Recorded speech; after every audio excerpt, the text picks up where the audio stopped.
is this intro? I know. Well, yeah, I'm trying to cheat the ads on Twitch because I can't turn them off. So it's like 40 seconds.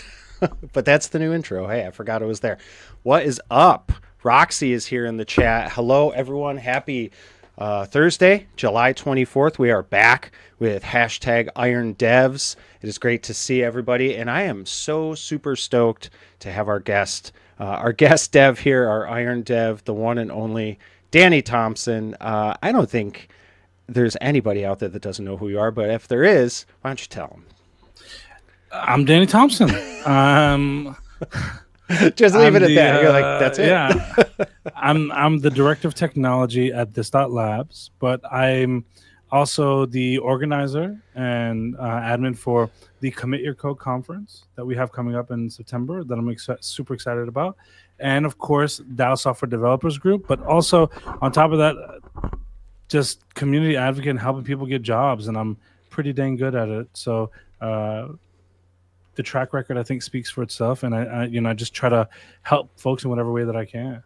I love that, and that's why you're here. That's why we're here. Period. To help people just upskill in areas where sometimes deficiencies, you don't think about it. You don't think that answering a question could be make or break an entire interview for you. So getting these reps in and just doing it over and over and taking opportunities like this can really be the catalyst for a lot of people. Do you do mock interviews? Have you done mock interviews with some of the people in your community?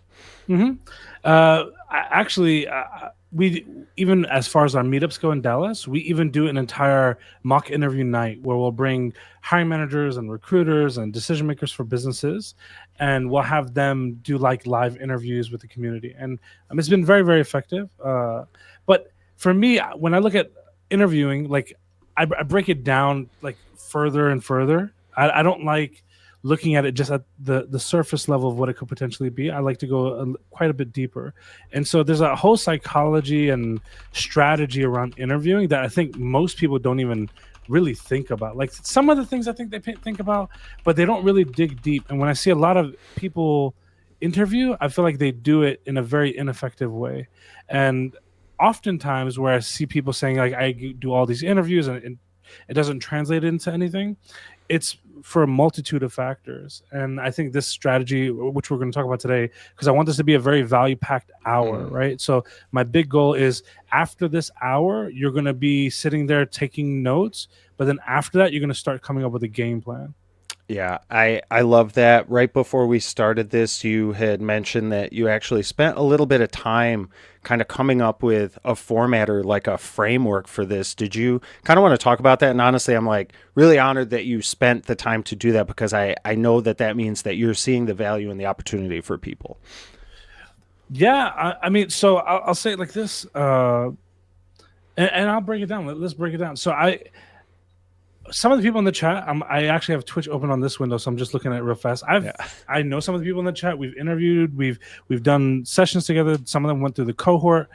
When it comes to the idea of interviewing, there's an acronym. Like I literally sat down and thought, like, what could be an acronym of a word that I use very frequently that will also be easy to remember, but also kind of envelop one big idea and one theme, and that is I need you, want you, and desire for you to thrive in whatever it is that you're doing. So the acronym of the day today is the word thrive, THRIVE. And what does this break down to? So thrive is the entire framework that you need to remember to make sure you kill any interview, essentially, right? Like you're going to knock it out of the park. No one is going to come close. No one's going to be able to like break out. And I felt like this is like a really great word that I use a lot. So I was like, oh, this could be a great acronym. And so what does Thrive stand for? T is targeted research. H is honest narratives. R is results focus. I is interactive engagement.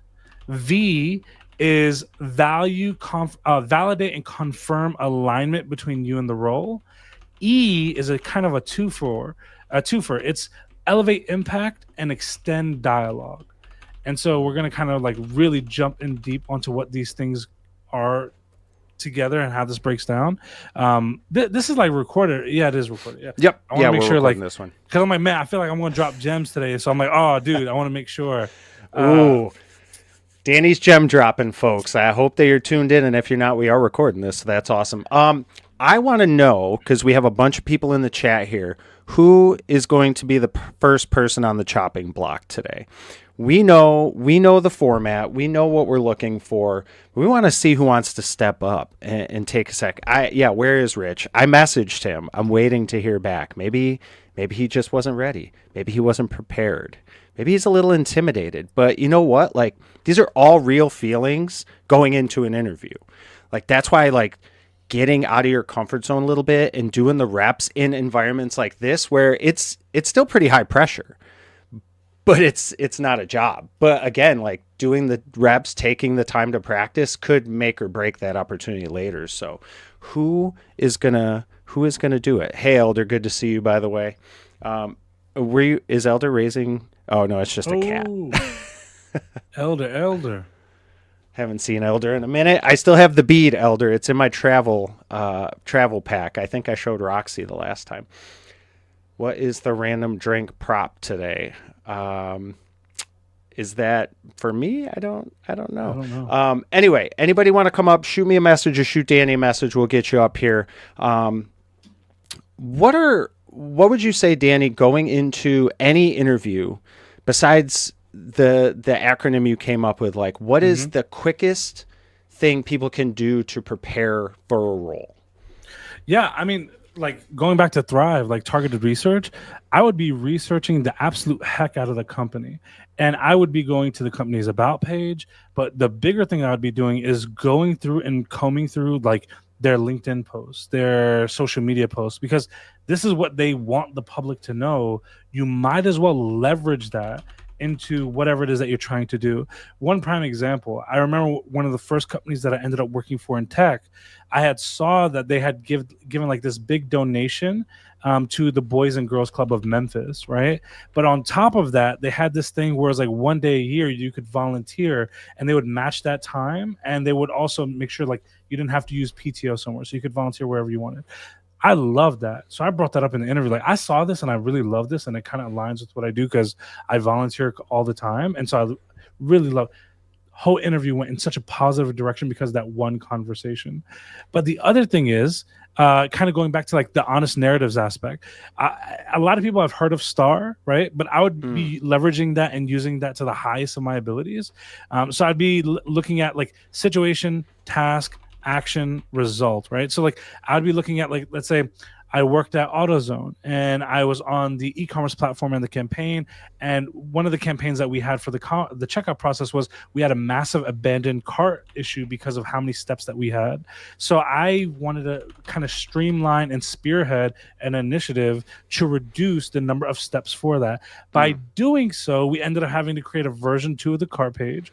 We ended up creating an entire process where if they were, let's say, a rewards customer, instead of them entering all the information, we could pull that and have them verify, like, is this your address? If so, then cool, we can use this. Otherwise, we can resolve. And it resulted in a 33% reduction in abandoned carts.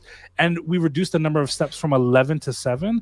With that 4-step reduction alone, we saw a higher rate of checkout process, which obviously in turn meant more revenue, but really it meant more of a better customer experience. Just that alone, pop, pop, pop, pop, pop. It was 45 seconds, but that 45 seconds now tees me up to spend 15 to 20 minutes talking about this great thing that I did that I can talk about from a technical and non-technical standpoint. I would even, I kind of use certain things to my personality and leverage, like I like to insert a joke here and there, or lightheartedness, or talk about how something was painful. That I would probably like interweave in that conversation. But then I would start going into the R of Thrive, the results focus. I'd be leading with a lot of the KPIs, the metrics. I want to talk about the things that I feel the most confident about. That would guide me to having that discussion. And so that to me is a very, very big deal in a big way. I would kind of frame the impact. So it's not just like, oh, I worked on the homepage or I worked on the shopping funnel. It's like you need to be able to talk about what that resulted in for someone to make it real, right? Then I would look at like interactive engagement, which is the I of Thrive. Like, how do I turn this into a dialogue? And that's my goal. the ultimate goal of an interview, because it's a fact finding mission, it's an interrogation, right? They're interrogating you because when you apply for a role, they have your resume, they have your LinkedIn, that's it. No one's hiring like a private investigator to find out who Jason is and what their likes are and what they do. So my goal is to break that as quickly as possible by turning it into a one-on-one conversation. Like I need us to have a conversation going back and forth instead of them constantly hitting me with a question, I give an answer, it's another question, I give an answer. So I need to like turn that around into an organic conversation. And so I like to often, instead of waiting for the end where they're like, do you have any questions for me, I'm asking questions almost immediately. Like, I worked on the shopping funnel at AutoZone, and I know this is like an e-commerce related role. Does this really align with what it is this role is looking for? Like, what do you see being the alignment here? And now they can start going back and forth.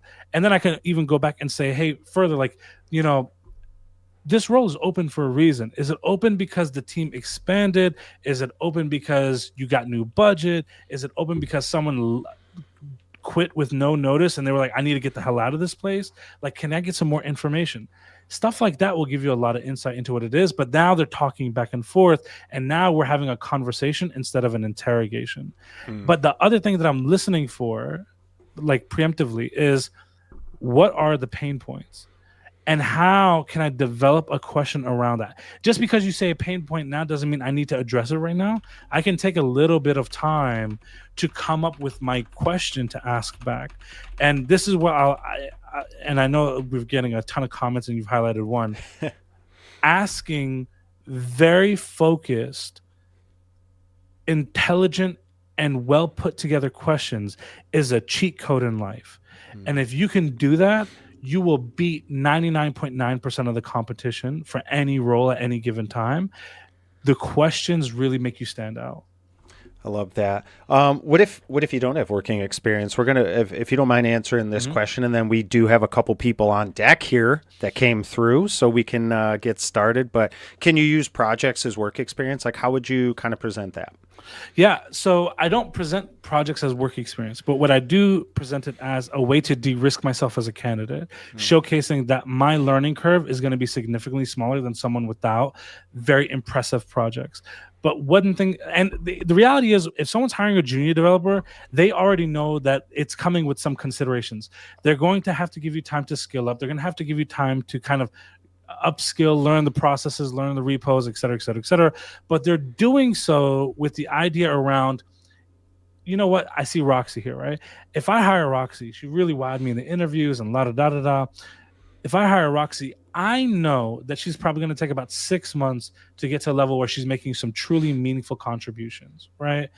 But after that 6 months with the right framework, the right standards, the right support, she is going to go ahead and make some really valuable contributions that offset the 6 months of salary that I lost. Because the reality is they're going to lose money at that point, right?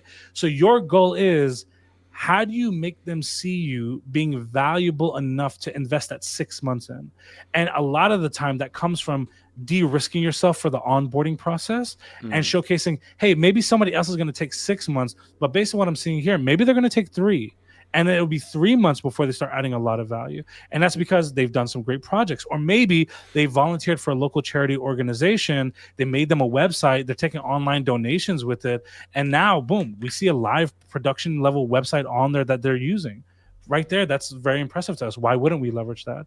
But also, a lot of the time, the best, like one prime example, someone in our community just landed a job through our cohort program, right? It wasn't the fact that like, oh, you went to Danny's cohort, I must have you. Nobody's saying that. But what they are saying is like, wow, that project, super impressive. But your talking points that you developed around it, super impressive. The fact that you worked with the team on it, super impressive. I no longer feel worried about bringing you on. And at every stage of the interview process, they constantly brought it back up. So it obviously was a really strong point for them, right? That's where my focus is. Where is my conversational points that I can develop?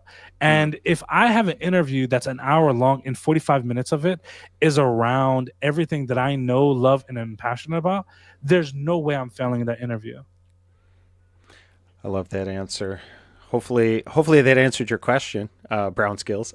All right. Well, without further ado, we do have a couple people on deck, a couple members of our Discord community, which is fantastic to see. And then Richard is coming. He's ready. He's our third person here if we have enough time today. But we'll get started. I'll let Oscar come up and introduce himself, and then we can get cranking. All right, Oscar, Oscar, what is up, man? Why don't you give us introduce yourself to everybody? Well, I'm the Oscar, the guy that was butchered not too long ago for for my resume. But I mean, it's all good and fun. Honestly, I'm here located in Guadalajara, Mexico. Had the pleasure to meet these guys here in the convention here, and I'm a data analyst for a corporate company. I'm not gonna say who because I was not planning to be here, but yeah. And I am currently in a role for finance organization. I recently got promoted, and I am moving into a role that it requires for business planning and strategy for a business unit for our company too. And yeah, pretty much. What else? I recently also went through an interview process with the consultancy company with 6 extenuating interviews, and we decided to part ways. So I'm here. Why'd you part ways? Okay, so it was actually the fact that it was 5 interviews. First of all, that was the natural thing. I was going to be the first employee for them here in Mexico for the Microsoft Center of Excellence, I guess. And they were recently moving into. They were originally looking in for an engineer for data engineer, and I'm not a data engineer at heart. I do have experience, but I have really strong experiences in the front end, like Power BI and data management too. So, but yeah, I mean, I didn't fit the 100% profile, but there were the ones who they poached me or they contacted me first. And at the end, I don't know. I think that we both had several different. We were looking for something different, both of us. So I was looking for a senior role, a senior consultant role.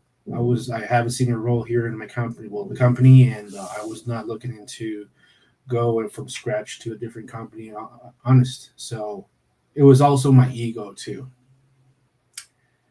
So yeah, and also the fact that they gave me a 6th interview, I was like, man, what else do you want me to talk to you about? You know, I mean, I already talked to um, everyone in the higher role. I already talked to all the way to the director.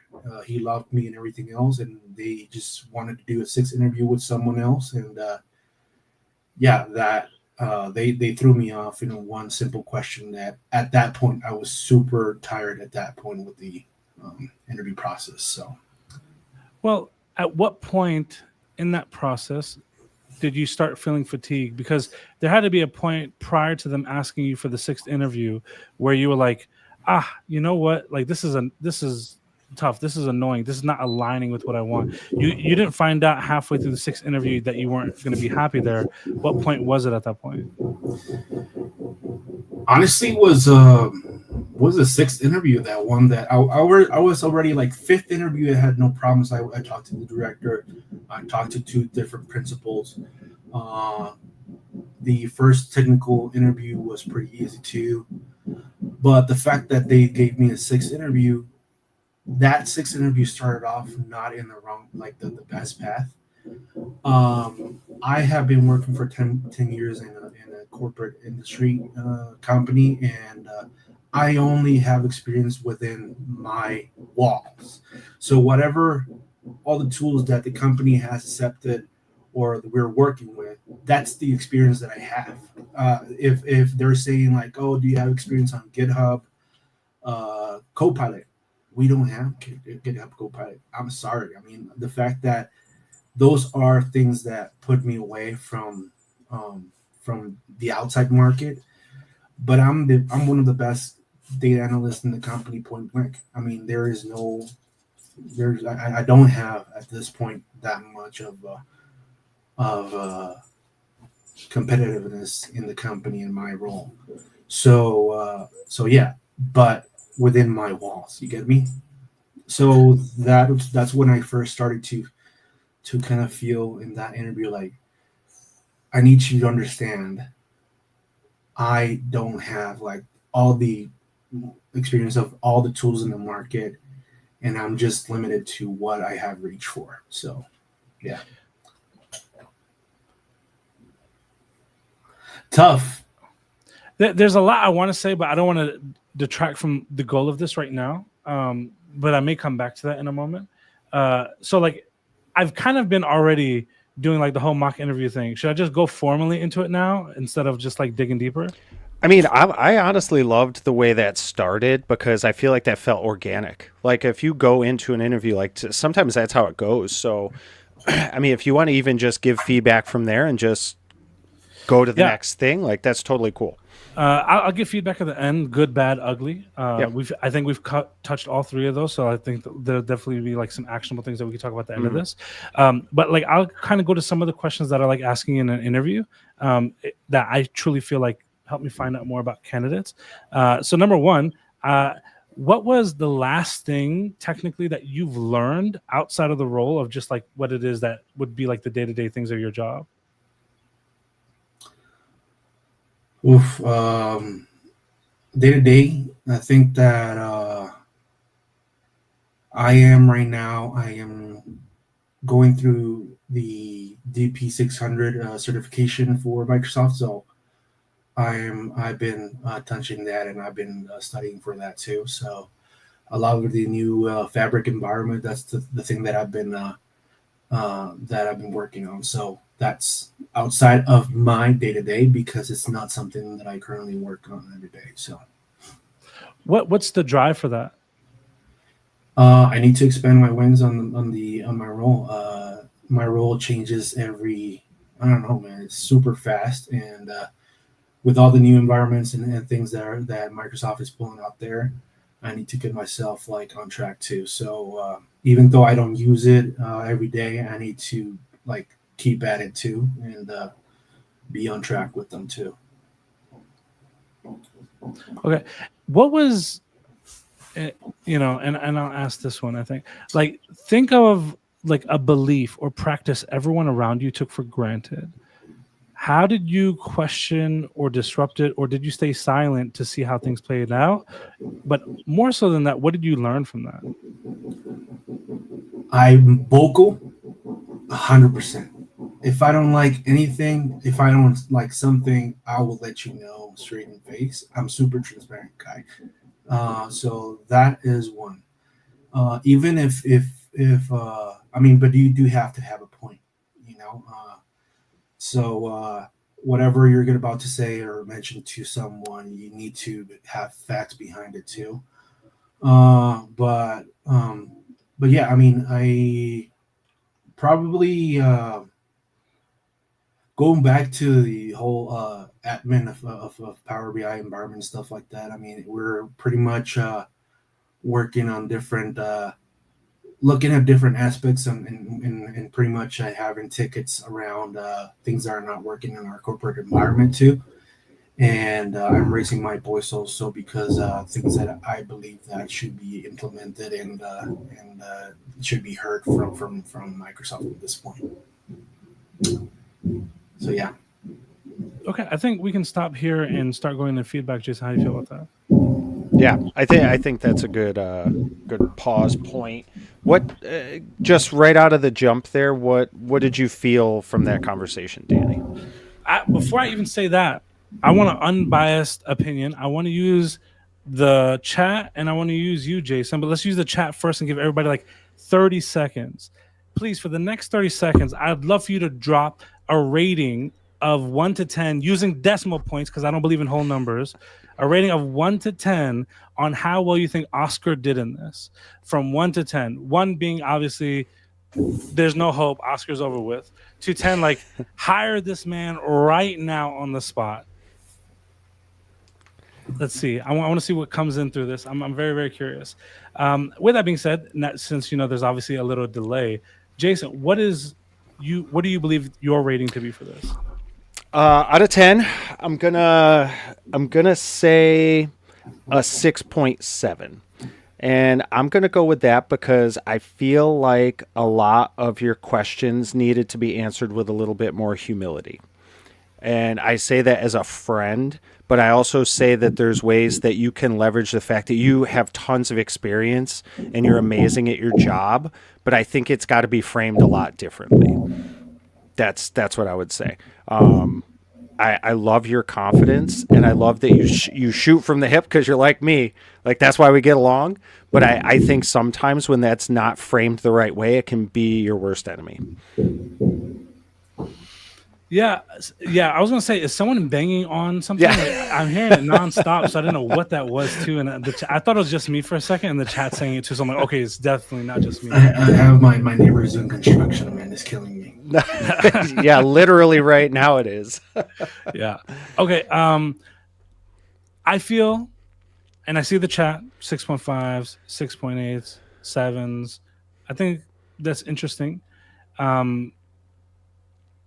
I will honestly, this is me being, nothing I say is meant with the intent of being malicious or to hurt you or to tear you down. It's really just to build you up. But I believe in very blunt feedback so we can go from A to B in the most effective path possible. For me, it was about a 4.2, 4.3. Very below average, in my opinion. Number one, I don't actually know, based on what we discussed, what I should know about you based on the answers to the questions that I gave. I think when we were having the conversation, I definitely learned significantly more about you than I did with the question stage.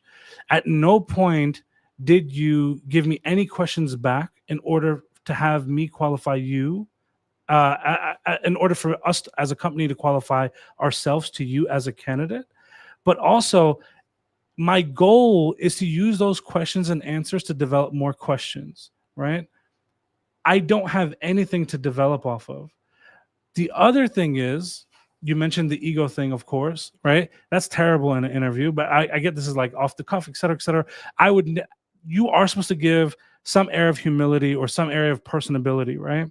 But I never want to give it to where it's a point that's so heavily negative that I have to adjust or make up for it after the fact. What you did with that one is you kind of lowered your value a little bit instead of raising it or keeping it high. Because when you walk in the room, I already find you somewhat valuable. So let's say maybe I have you at a 6 or a 7 out of 10. Your goal is to elevate to a 9 or 10, but not to go down to a 4 or 5 and then have to remake up for it because all you just did with all the good work is bring yourself back up to the original score that you had when you walked in. So that's kind of a miss, right? But the other thing is, you mentioned how like you could only learn things as an extension of your job, right? So because your job hasn't given you Copilot, you don't have the ability to familiarize yourself with it. But then you contradicted yourself by saying, I'm studying for an exam right now. And so it's like you are learning things outside of your day-to-day role. Like you want to expand your skill set within your role. So you're expanding it where you want to, but you almost made it a point where if I don't give you the task to expand upon, you will not do it yourself. And so for me, that means you're keeping quota with what the market is or actually being below and like catching up instead of paying attention to the market as a whole to see where your industry is going. And so because of that, there were just so many negatives that the positives, in my opinion, and to be honest, you're probably an absolutely amazing human being. But in an interview, you have this very difficult task to spend 45 minutes to convince someone that you're amazing the way that you see yourself, right? So I'm often using the first question or the second question as an information overload of data points is where you can set up the tone. I often believe, and I say this, that the first 45 seconds of a conversation can dictate the next 45 minutes. And if you over deliver on those data points in the beginning, they will often abandon whatever made questions that they have based off of an interesting thing. So if you notice in the conversational portion, I allowed myself to do that towards like, oh, this is an interesting data point. Let's dig deeper. Oh, let's dig deeper here. But you then, in the second latter half of the interview, you completely abandon that process to where I had nothing really to go off of. So I just went to the next generic question that I had there to be like, let me try and see if this sparks something. But even the answer to that was so broad and general that there was nothing I can dive down deeper to find out more about Oscar. And especially from like a technical standpoint, like even one of the questions I asked was, what was the last thing that you learned from a technical standpoint? And then it was like very generalized, very soft skill to where I was like, oh, the only keyword I heard in there was Power BI once, and that was it. So it's like, I don't know where to go with this. And so those would be the ones that I like really focus in on, because that technical one I thought was going to be like your home run, knock it out of the parks kind of answer, but it was so broad that I couldn't go anywhere with it. Hopefully that helps. Bam. Oh, you shouldn't feel bad about it, because now you know exactly what you need to do. And the reason why I believe your second interview got off on the wrong foot could be a lack of data points in the beginning for them to go off of. And if you were to paint that narrative in a different light, they probably never would even had the opportunity to ask you about Copilot, because they would have an overabundance of other things to discuss in that other area. Well, I mean, if I know what the interview set up for, I mean, this is definitely a mock, but it's in a mock way is in a general interview, so I didn't want to give more like specifics in the point. But if I know that I'm being in the data for sure point, I'll try to focus and hone into those type of answers too. So it depends. Yeah, and that's fair. I'm sorry for the manga too. That's what's in my interview too. No, and to your point, that's fair, right? Like, this is spur of the moment. You don't really know what's coming. But to be honest, that sixth interview was that for you, right? Like, that sixth interview was like, dang, I went through 5 interviews. What are we going to even talk about in the 6th interview? So for me, it always comes back to the same thing. Why can I not set the tone myself instead of allowing them to dictate it? Like, when I go in an interview, oftentimes my mindset is around, what do I want to talk about in this thing? And so I set it up within the first minute to make sure that's the roadmap that we're going with. Instead of allowing them to guide me in an area I'm not comfortable with, I don't have information on. Because, for example, my first job in tech was Java Angular, right? If I went in there and allowed them to ask questions, they'd be like, hey, we use .NET. Are you familiar with .NET? It's like, oh, I don't know .NET, actually. I'm not familiar with it at all. I can learn it, but I know Java. Okay, well, do you use React? Actually, I don't know React. I know Angular, and I use Angular, and I can definitely learn React, obviously, since it's just another JavaScript framework. There's only so many of those before they're like, wow, Danny's really not prepared for this role. But if I go in way earlier and give them the data points of Java, Angular, SQL, the projects that I made, the communities that I'm part of, blah, blah, blah, I give them so many potential hooks that now the recruiter, the hiring manager, whoever, is like, oh, I can ask him about this real fast. I can ask him about this real fast. Funny, because I didn't feel that your questions would lead me to that for me to answer and give you that open door too. Mm-hmm. So I just didn't felt that. Which both questions in particular, like the last thing that you learned technically, like to allow yourself to showcase yourself in a technical light and kind of let you run with whatever technical topic that you want versus one that I was being honest. I was not. I mean, that is specific. Well, yeah, I definitely want you to be honest. I could have. I mean, you couldn't be background checking me, and I could have made something up. I just came up with the formula, and I'm just. I mean, giving you something, right? Yeah. But yeah, technically that is the last thing that I learned. So, but I definitely didn't felt those questions to open the door for me. For me, like reframing one of your answers, right? On the thing of like, what was the last thing that you learned technically? When you talked about the exam, you said you kind of wanted to expand your skill sets within the role. I could have said something along the lines of, one thing that I noticed within our company is a lot of people that are at the L6 level have this certification, and they use it when they're developing architecture around certain solutions. So because of that, I already am pretty familiar with system design and architecture within my role, but I do lack this area here. So instead of this becoming a problem later on down the road, I wanted to attack it head on. So that way I can then say, hey, I am the full package for you. I do have everything that you're required for an L6 software engineer here. And so because of that, that's that path that I'm going down. And by doing this, I can end up getting X, Y, Z, and I can just run with it.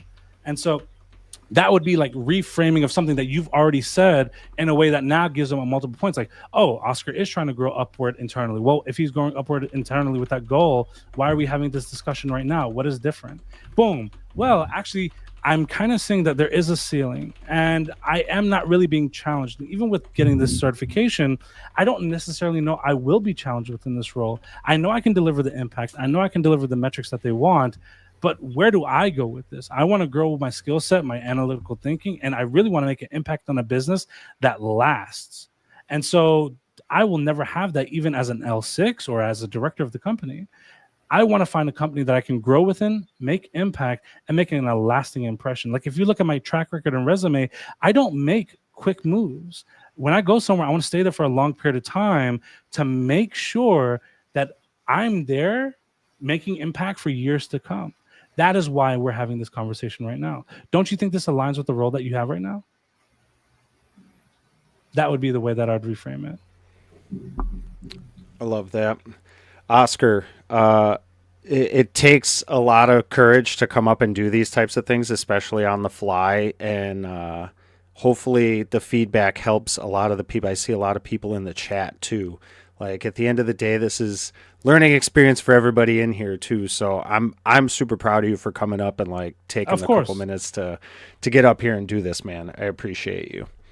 Yeah, and I while my feedback is blunt, that should go without saying. Like this is a huge, like personality and the fact that you stood up. It's a 30 out of 10. A lot of people in the comments are being very vocal in the comments, but we don't see them drawing their hands to come up here, right? So it's very easy to be vocal behind the curtain, but to actually be a big-hearted individual to say, hey, not only am I going to put myself out there, but I'm going to do so. So what is this? Almost 100 people watching on a Twitch live stream right now can go ahead and come learn from me.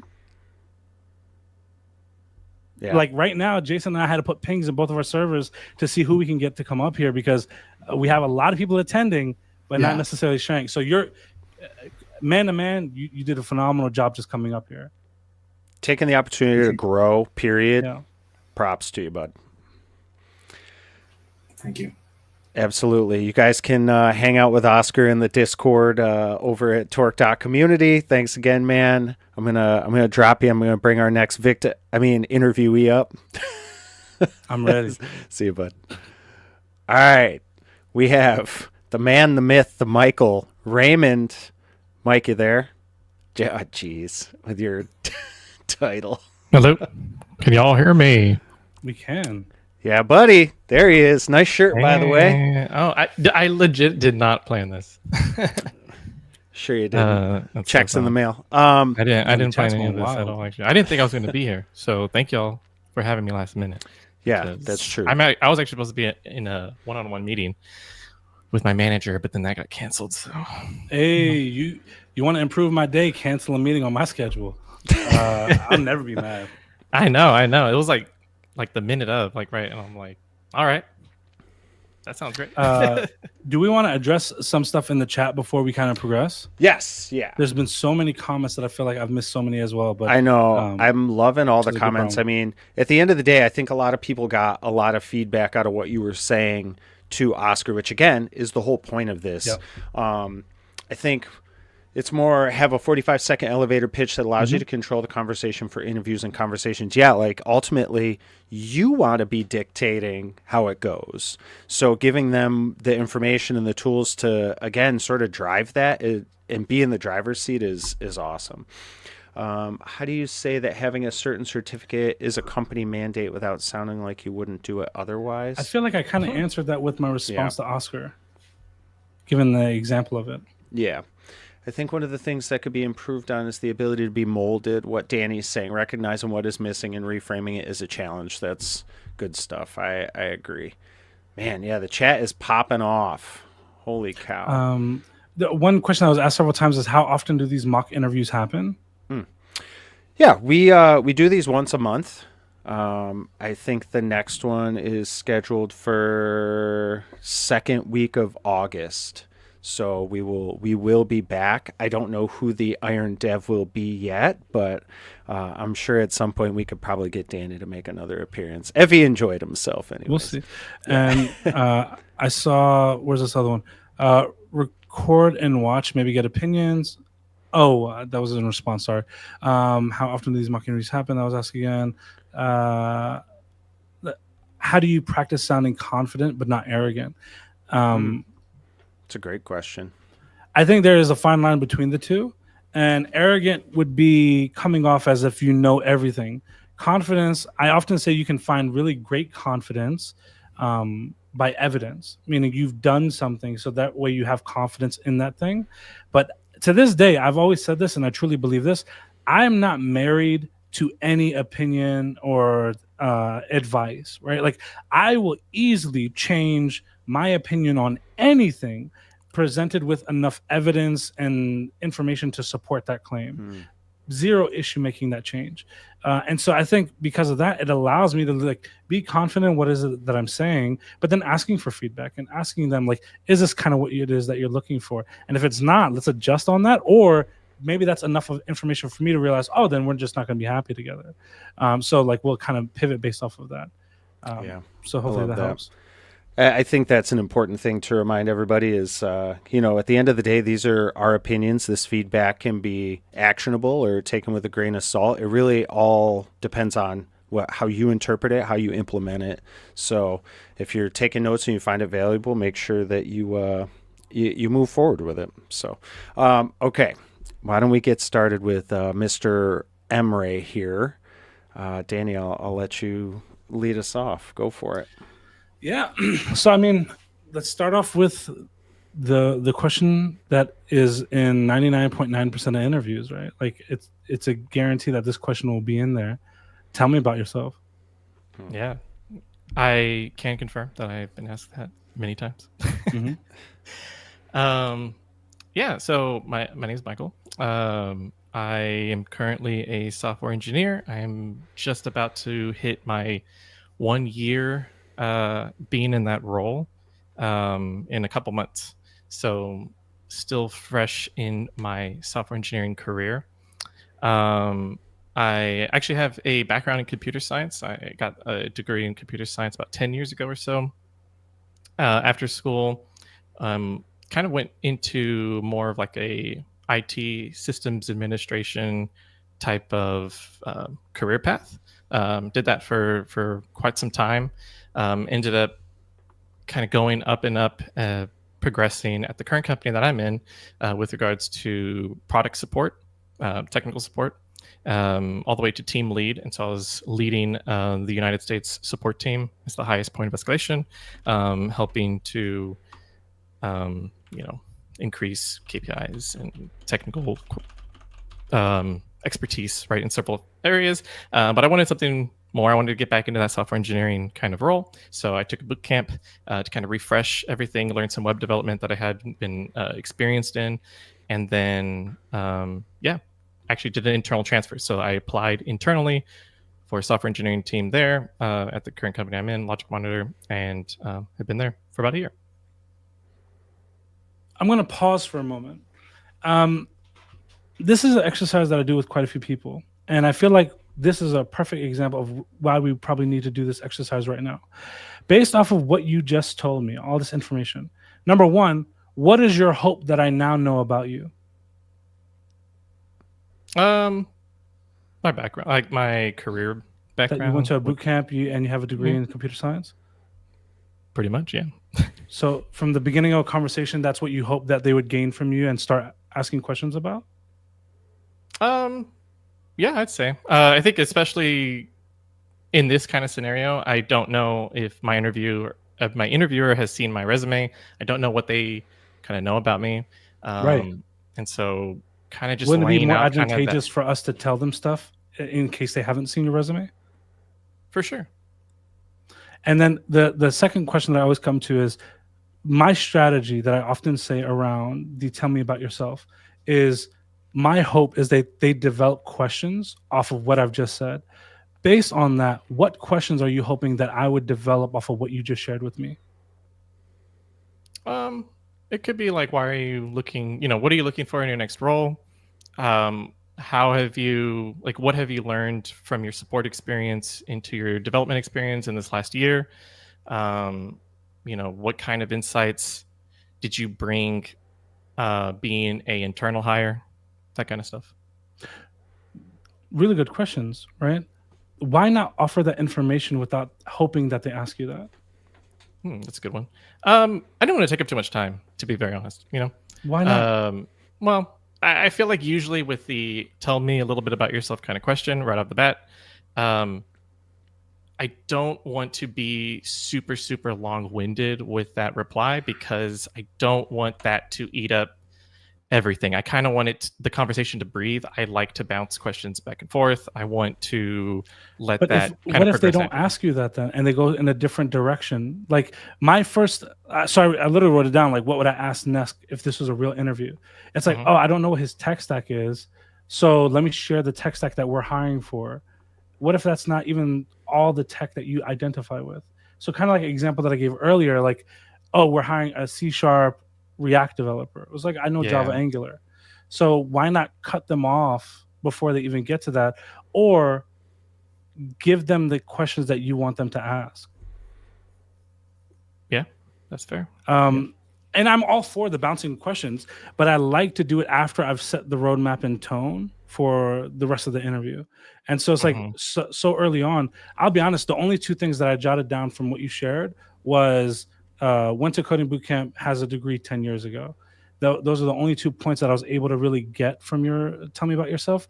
But I feel like the mistake here is when I ask you, tell me about yourself, it's usually in relation to the role, not how you got to the point of where we can have a conversation. So the example that I often give with this is, in order to become an English teacher, knowing English doesn't make you an English teacher. It's the prerequisite to enter the conversation. So going to a coding bootcamp or having a degree isn't the thing that makes you a software engineer. It's the prerequisite to enter the conversation.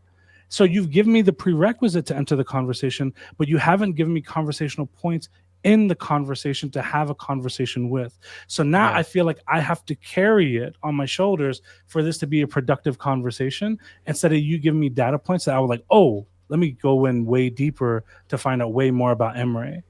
Yeah. And this is not just to you, by the way. This is to everyone in the chat, because this is a very common mistake. It's not just you. A lot of people make it. But this one tweak, see, Roxy said, I told her the exact same thing because I did. Yeah. And so like this right here will change the whole way your interviews go in the future. Yeah. Would you say to not even provide that background? Like just jump straight into what am I doing today? What is what do I do on my team right now? Yeah, there's nothing wrong with background information, but I would say that given that you already work in tech, a coding bootcamp offers almost no real value, right? You already have the experience. Why are we talking about that? So it's like, I would talk about myself from a value standpoint. Like, remember, if I've called you into an interview, I already see you at like a 6 or 7 out of 10. And I'm trying to find out, are you a 10 out of 10? Are you a 4 out of 10? Like, where are you on that metric scale, right? And so it's like, the earlier you can give me that kind of information to kind of like confirm he is a 10 out of 10. Whoa, I needed to talk to him. And if like in the first 3 minutes of us meeting, I feel like, damn, I'm so glad I picked up the phone to call him. That's a home run for you. And so I'd be strategizing around, how could I set myself up for that?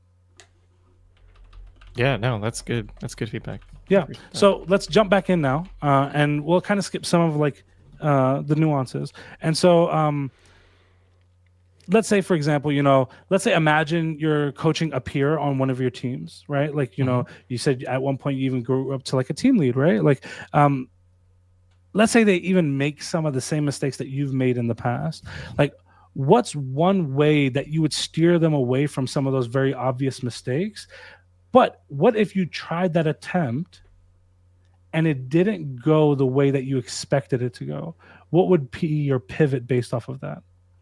When you say the attempt, are you saying the coaching attempt? So like my attempt in coaching them didn't go the way that I had kind of thought? Yeah, I mean, I've seen that a number of times. I think sometimes the best thing for that person is to go through it, right? I think sometimes that is the best way to learn. talk about, how I would approach the situation, what I would do, what I've done in the past. But if that person isn't, sometimes, right, everybody's different, but if that person doesn't go through it themselves, they're not going to learn the hard way. And I feel like sometimes that's the best teacher.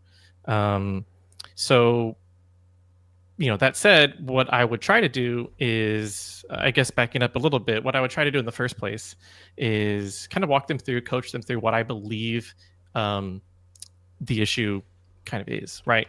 I've seen this a number of times. I think you should start here. If that doesn't work, next step is, A, B, and C. Any questions, blah, blah, blah. We kind of go back and forth. And then if that didn't work out because maybe they didn't listen to me, or maybe they did listen to me and I was wrong, right? Either way, right? Regroup and understand and process what happened and how can we kind of fix this situation. But again, I think sometimes the best thing is for them to just kind of go through it. I mean, I've done it before, and that's usually the best way that I've personally learned. I mean, taking advice is one thing, but living through it, I feel like those lessons stick a lot more. So what you're saying is for them to go through it and probably waste company time and resources in order to kind of make that happen. What would you do to mitigate that? Because now, if I'm looking at developer time on a project and obviously they're going through a mistake that could have been prevented, we're not navigating them in a proper way or pivoting in the way that we need to. What is the allocation for those company resources that are now gone? I would say that it depends, right? It depends on how much effort they're putting in. If I could foresee that this is going to be a week-long effort, I'm not going to let them just waste that much amount of time. If it's one day, maybe. And I would argue that it wouldn't even be necessarily a waste of company resources or company time. They're learning and they're developing, and they will grow, in my opinion, more so than they would if I were to just kind of hand them that answer, hand them the solution or the roadmap. So I would look at it as a net positive for the company. I think those are valuable time. I think that's valuable time investing in them as a team member. Okay. And so similar question to what I asked the previous candidate, because you both are fighting for the same role. Think of a belief or practice that everyone around you took for granted. How did you question or disrupt it, or did you stay silent? How did that pan out? A belief or best practice. Can you Everyone repeat that around last you part? think of a belief or practice everyone around you took for granted. How did you question or disrupt it, or why did you stay silent, or how did it pan out? The biggest thing that kind of sticks in my brain when being asked that question is what I did to put myself above my peers in order to become team lead, right? I came onto the team as associate level, got up to team lead. And the reason why I was picked above others, I believe, is because I knew, or the lesson that I had heard and took to heart that I didn't see others do is knowing when and how to ask the right questions, putting yourself out there, being approachable and helping others, kind of bringing those team player kind of aspects into your day-to-day.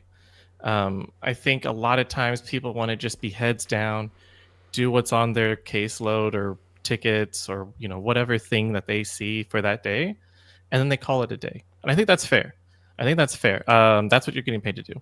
But I think the thing that sets people apart and the thing that's helped me grow even more is how do I take what I'm doing on a day-to-day basis and on top of that, help others learn what I'm learning at the same time. So this role is on the e-commerce team. We do a lot of transactions. We're Fortune 500 organizations. We're doing millions of transactions a month. Do you have experience with e-commerce? No, I don't have specific experience with e-commerce, but happy to learn. Okay. So then if we were to find you a role within the company, where would that experience be? Like your experience. Where would my experience be? Like if I'm just choosing like a kind of like, yeah, I'm trying to create a role for you right now. Where would that be? I mean, my background in support and now currently is definitely on like the troubleshooting, triaging kind of side of things. And so that's kind of where I have a lot of strengths is digging into issues. So, it could be like on a QA side of things. It could be, I would say currently like the thing that I'm doing is a lot of integration work. So I'm writing that code that's connecting things. So it's connecting our platform with other platforms in order to receive like metric data. And so I'm not too familiar with the e-commerce site and what kind of things, but I'm assuming, right, that there's going to be some sort of integrations that you want to have in this e-commerce platform in order to, better help your customers. And so I think that would also be a really good, really interesting kind of role for me. All right, we can pause here. And what's funny is one of the last comments that came in was what I was hoping we were going to go down the path of, right? From Linda Cat. This is a good point too. Do you choose what you've already done, or are you going for this role to grow and learn more? That was like a great opportunity to leverage that. Like, I haven't worked in e-commerce, but I am familiar with user habits and the way that we would integrate different services with that. Blah, blah, blah, blah, blah. Like, we'll go to the chat real fast. Kind of similar to the last one. Like, what do y'all rate everything that we did with Emre here? From 1 to 10, not using whole numbers. Let's be specific with decimals. And like Emre, what do you rate yourself on this one? Yeah, how'd you feel about that? Ooh. Definitely could have done better. I feel like I have done better. Out of 10, I would say I'd give myself probably a 6.8. Passing grade, but barely. Passing. Okay. We did have a question. Shout out to Sean. If there was one thing you could point out from your ideal interviewee, what would that one thing be? I know it's kind of unrelated, but I want to make sure we got to it because, again, I think this is a focal point for people going into interviews. Like, maybe this is what that person is looking for ultimately. Yeah. Number one is telling me something that doesn't exist on the piece of paper or LinkedIn profile, right? Like, that's the biggest thing. Like, I want to dive deep into something, and I need so the way that interviews work, some people don't realize this, is when we go from interview 1 to 2, 2 to 3, 3 to 4, we're taking notes, right? And my notes are what advocates for this person to get interviewed next. But also it's for me to reference after the fact as a reminder of like, oh, this person gave me this impression, so I'm going to recommend them for interview number 2 or whatever, right? My goal is to create as many opportunities for them to take notes. That's kind of like the goal. And so to be a standout interviewee, your goal should be, what are the moments that I'm creating for them to be note-taking moments, for them to be like, if interviewer number 2 is reading over the notes of all the candidates, they should be able to be like, whoa, this dude's knocking it out of the park. Like, I got to find out more about this. And of course, that's going to be stuff that is not on a resume or not on a LinkedIn. And those are going to be the things that get you into each round every single time. That's why I even say like the Thrive framework that I gave earlier, which I still kind of got to explain a little bit. That right there should be used in technical interviews, in conversational interviews, in behavioral interviews, every single round, because those are going to give you those note-taking moments instead of just trying to spitball it off the top of your head. There was a lot of very generous ratings. I think the highest I saw was an 8.5. Yeah. Yeah. I think we're very, very far apart in that, which also, like, no hate to anybody, but this is a big reason why when people say, like, I had a software engineer review this, I had a lead review this, it's like I almost ignore it because it's like I've seen so many of these resumes and LinkedIn profiles that we had to spend hours fixing because they had 30 different software engineers that were great at XYZ review and say, this is perfect. And so they thought like, oh, it's the market or it's this or it's that. It's not me. But the reality is, no, it was you and those 30 people that reviewed it. I really thought, and again, me being very blunt, it's to get you from A to B. I agree with your earlier assessment that you didn't feel that this was your best interview. I definitely believe there have been interviews that you've done way better at, for sure. I think the 6.7 was not far off, but I'm more around like a 5.1. I think it was a little bit better than some others, perhaps, but there's definitely like tons of room for growth because there weren't a lot of opportunities where I had to like take a note or reflect or look at something. I think that there were a lot of areas where you could have had much stronger answers. It could have led to it. There wasn't a single time where you asked me a question back or had me validate the company to you. There wasn't any conversational points where we were talking back and forth. It was an interrogation the whole time, which I felt was a very large miss, unfortunately. I did like some of the opportunities that you talk about, like triaging and things like that, but I felt like it could have went somewhere. And so the other thing is, in both interviews, not just yours, but the previous one, there wasn't a single time where we had any metrics or narratives designed around the things that you kind of did or implemented. So because of that, like, I've always said, being vague doesn't make something real. I don't even know if that's accurate or not, right? But like when you say like actually by triaging this problem and integrating between X and Y service, we saw like a 20% increase last year alone. It's like, whoa, 20%. How did you achieve that? What did you do? I'm going to dig down way deeper to find out more, right? It opens up a whole area for them to find out who you are. And so I think that kind of missed. I don't feel like at any point anything was results focused at all. There was no interactive engagement either. So like those are areas that I would really, really, really focus on. Yeah, I think it was kind of difficult given those kinds of questions. And I know we kind of like broke a little bit for some like live feedback. And so like being able to get those kinds of things in there was a little bit difficult. But I think what I'm kind of learning from this is you have to bring those no matter what the question is, because you might not get that other question, right? That like they're not going to like lay down the red carpet for you to be like, all right, here, come on, ask me questions. I mean, sometimes they say that at the very end, but you know what I mean? Like you have to get your shot in there.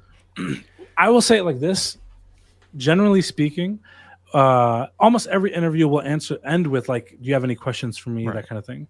Yeah. My goal from my reply to that question has always been, I had so many questions for you, but we already discussed them throughout the interview process. I feel like I know so much that I really don't have any other questions that I could ask, because I asked like 10 or 15 already, and I've learned so much, and I'm sure you've learned a lot about me in the process, but I've learned so much about XYZ company that I don't really feel the need that I have anything left to ask.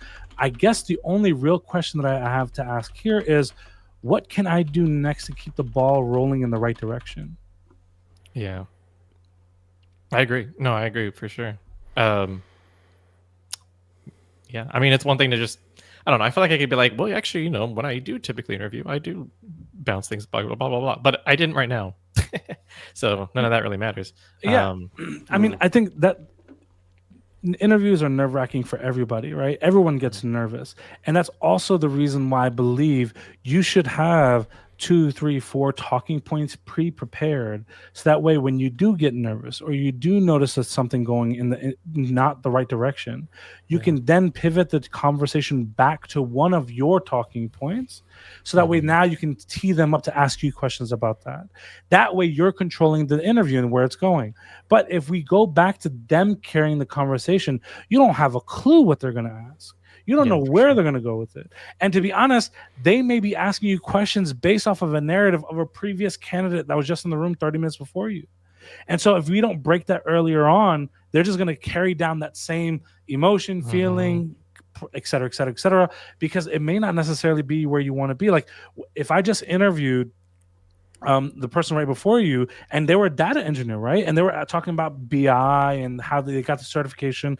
And I'm thinking about them getting certifications. I may then go to you like, well, what's the last certification you got? It's like, I got a degree and I went to a boot camp. Like I don't get certifications because I have a degree and I did all this and la da da. So it's like, oh, he's not getting a certification. Previous candidate is.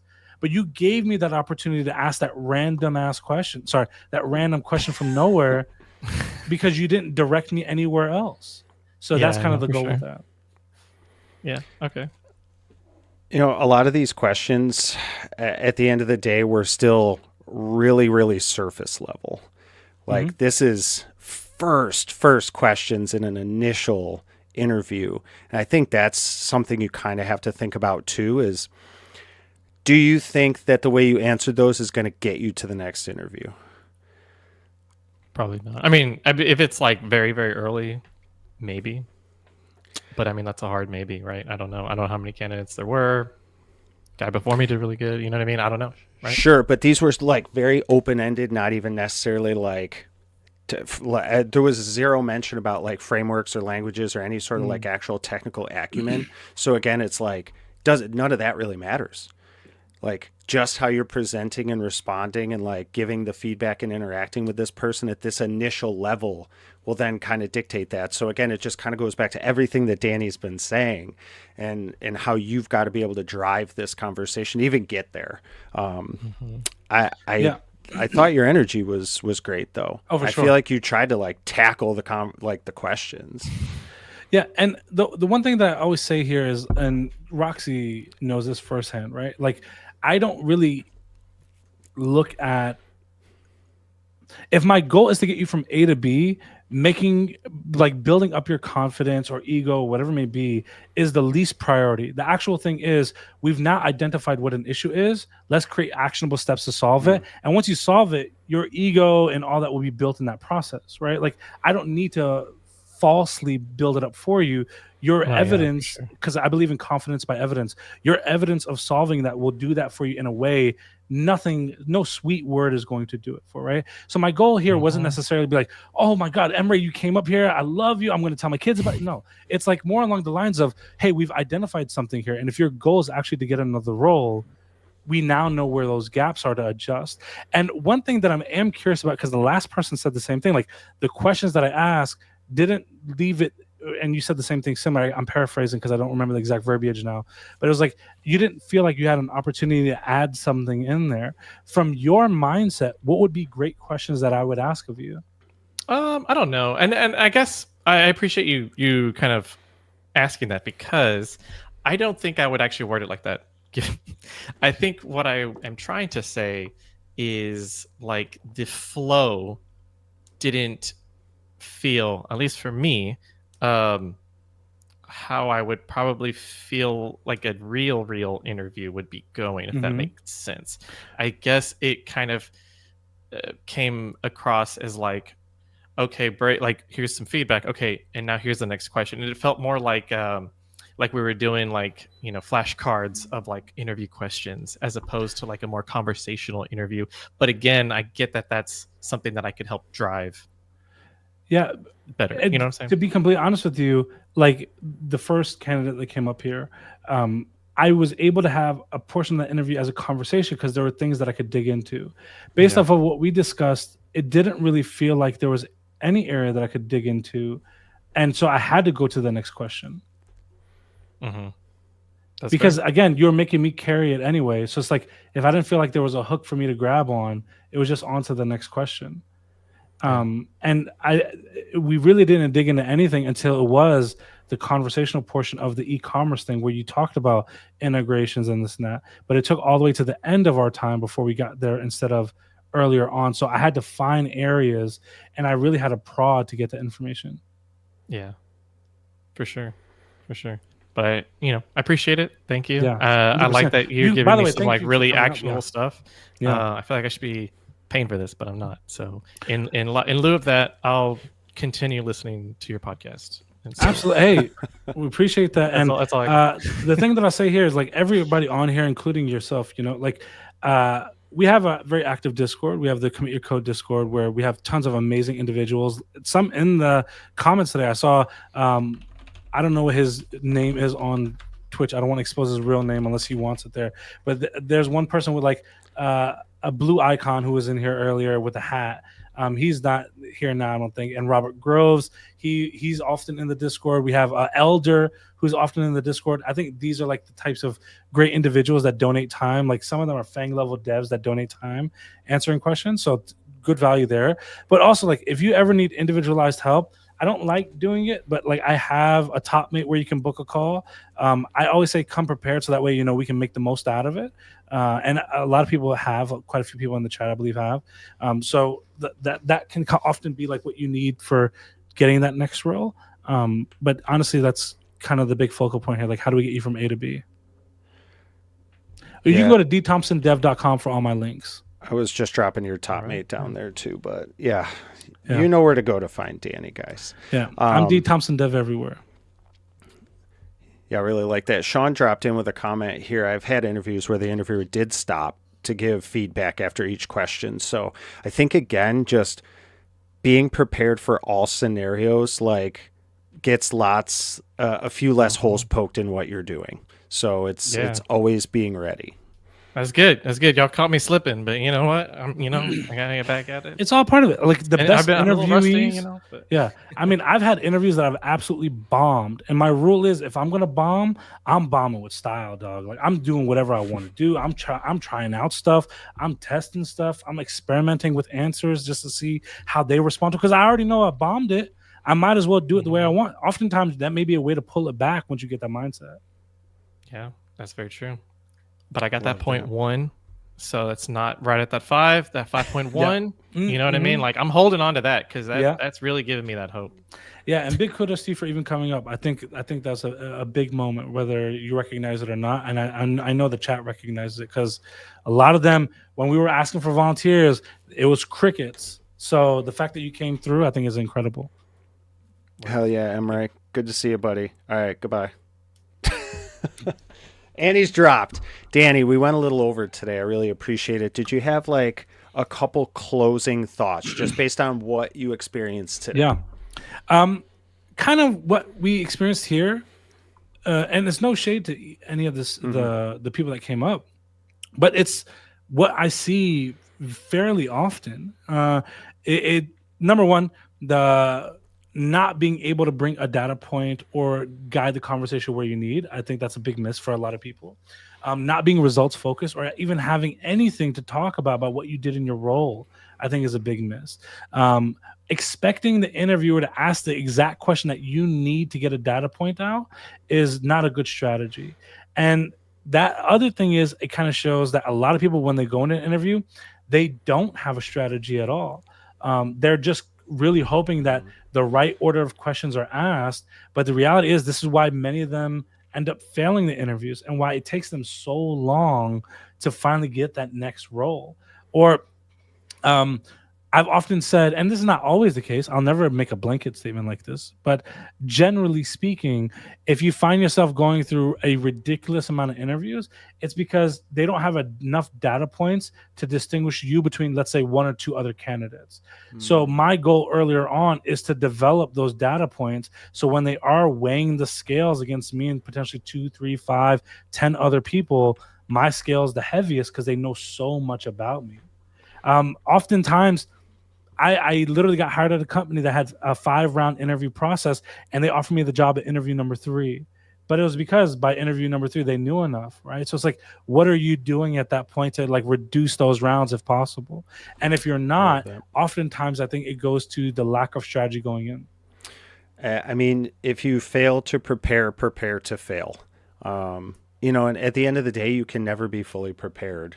I mean, interviewers are going to be different. The questions are going to be different. The tech that they use at a company is going to be completely. You can't be prepared for everything, but being able to present information about yourself should be one of the easiest things you do. Like, it's new. It's you. You should know it, and make sure that you're ready to do that. So again, it's getting these reps in. You didn't have to ask them specific questions related to what they know, because they still have to get through that gate. To get there. So I think that was really informational. Great questions you asked. Did you want to talk about Commit Your Code conference real quick, and then I'll let you go? Let's talk about Commit Your Code. Commit Your Code this year. Last year was the first year that we ever did it. Commit Your Code, for those that aren't aware of and do not know, it is a tech conference with the goal being income or location shouldn't be a barrier to information. And so instead of charging around $700, which is the average price as of this year for a tech conference in America, the tickets are $49. 100% of all ticket sales are donated to charity. We don't keep a penny of it. We disclose all of our financial data publicly, so the whole world knows exactly where every dollar goes. We don't monetize it in any way, shape, or form. Like, Me and the other volunteers that are putting this together, we don't take anything from it. If anything, we lose money because we have to use PTO just to be there, right? So we're losing money per day just to be there. But the goal is to do something that the community can get excited for.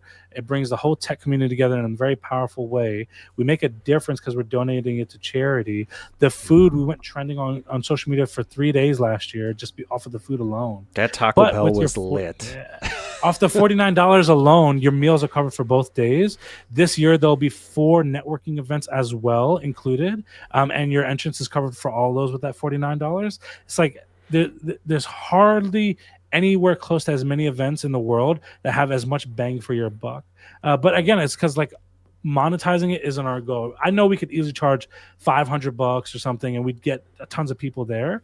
Last year we had around 400 and something, but this year we've already sold more tickets than we had for attendees last year, right? Wow. So we're nearing capacity, which is always a good problem, right? And hopefully if this kind of keeps going forward, we'll figure out what that looks like going in the future. Because again, Commit Your Code last year was supposed to be a one and done event, but we're now bringing it back. I don't know if we're going to do it every single year, but we definitely are doing it this year. There's potential for next, but I don't know if we'll do it again after that. We'll have to see. But right now, the only thing I can confirm is this year. It's very exhausting to put it on, to be honest with you. So that's kind of the reason why we're trying not to commit to it. We've even talked about maybe skipping a year after this year to kind of give a break and then doing it again. We'll figure that out. But this year alone, I think we have around 130 speakers. So it's a lot of bang for your buck as far as sessions to attend. But on top of that, the people that you're going to meet there, it's just on another level. It's not your average conference. My belief of a conference is completely different, but the way that you even see people and interact and talk with, it's the only way you leave Commit Your Code this year without a network is if you go in there knowingly saying this is something that I don't want. There's so many things that are planned and set up to make it where meeting people, it's going to be the easiest thing that you've ever done in your life. We have some pretty big individuals coming to this. There's some I can't publicly announce yet, but let's say that there are some CTOs of household name companies that are popping in for this one. We have some VPs of household name companies popping into this one. We even have a leadership track where it's you're a senior software developer that wants to be an engineering manager. Here's a talk for you. You're an engineering manager that wants to be a director. Here's a talk for you. We have some very big heavy hitters coming to this one. I think there's 30 speakers that we haven't announced publicly yet. Wow. And so those are still waiting until the month of, because they don't want too much notice. And I have a feeling that there's going to be a big rush once we mention who some of those individuals are. Dang. Well, I am excited to see what comes from this one. I will say, we talked about this, and anytime I talk about Commit Your Code, best bang for your buck, period. Conference wise, such a small investment for so much opportunity. But you have to make the best of it. Just know that this is one of the best places you can do that. So everybody go hit the link. Even if you don't go, just donate. It's all going to charity. Even $49 for some people, they can't get there. Help somebody out. Virtual attendees completely for free. You have the option to donate if you want to. It's $1, $2, whatever it is. It makes a big difference. But that option will always be there. I don't believe in gatekeeping knowledge. The only talks that will not be streamed though are going to be the leadership talks. Every other technical talk will be streamed. That's awesome. Well, I'll let you go, man. I appreciate your time today. This was really awesome.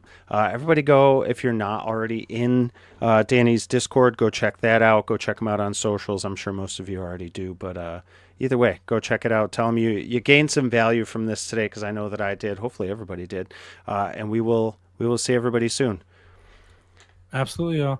And for those that just said they just joined and now we're done, I believe this is recorded on Twitch, so rewatch it on Twitch. It is. It's actually up on the torque.dev YouTube channel as well. So this is replayable. Go check it out. All right. Thanks again, everybody. We'll see you soon. Bye.